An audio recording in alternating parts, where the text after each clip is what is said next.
Қымбатты оқушы, біз енді өзіңмен ақындар айтысы деп аталатын айтыстың тамаша бір түріне тоқталмақпыз. Ақындар айтысы бұл айтыстың ең биік шыңы болып саналады. Себебі бұл ел алдында әбден төселген тарлан ақындардың бір-біріменен халық алдындағы сайысы, сөз барымтасы.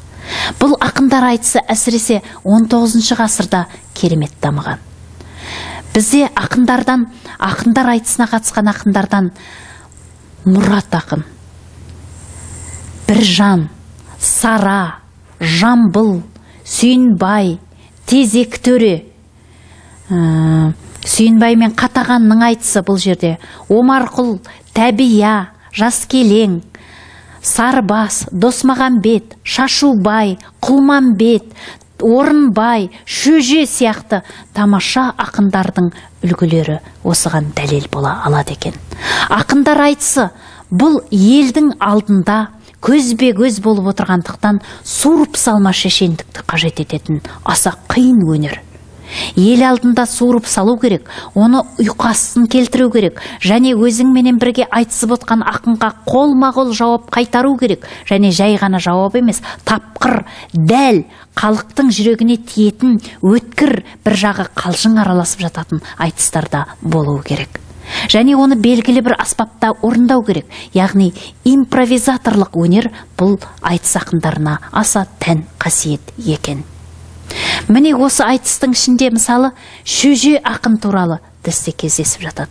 Шөже дейтін ақын екі көзі соқыр шешектен кеткен. Міне осы ақынның суырып салма өнеріне Абайдың өзі де қызыққан.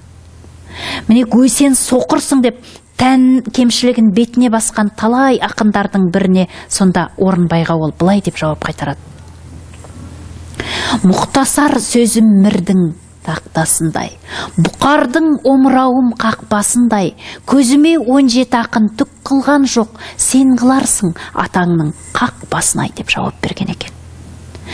Мына ақындар айтысының бір ерекшелігі, жеңілген ақын жеңілгендігін мойындай білу керек. Әрі қарай сөзді қозғай берсе, ол бәдік болып кетеді. Сөз таластыру емес, айтыс емес, басқа бір нәрсе болып кетеді. Міне сондықтан да бұл өнерді жеңіле білудің де қасиеті тамаша болып саналады екен. Мысалы, Біржан мен Сараның айтысы осы ақындар айтысының тамаша үлгісі болып табылады. Бұл әрі қыз бен жігіт айтысына жатады, әрі ақындар айтысына жатады. Және бұған қоса Жамбылдың айтысын ерекше айтуымыз керек. Жамбыл ақындар айтысының тақырыбына ерекше бір өң берген ақын. Яғни бұрын байлықты, сол елдің биін, ханын, сұлтанын, болысын мақтап айтқан ақындарға ол Құлманбетке былай деп айтады. Батырлықтайт, ерліктайт, татулықтайт. Ел бірлігін сақтаған татулықтайт.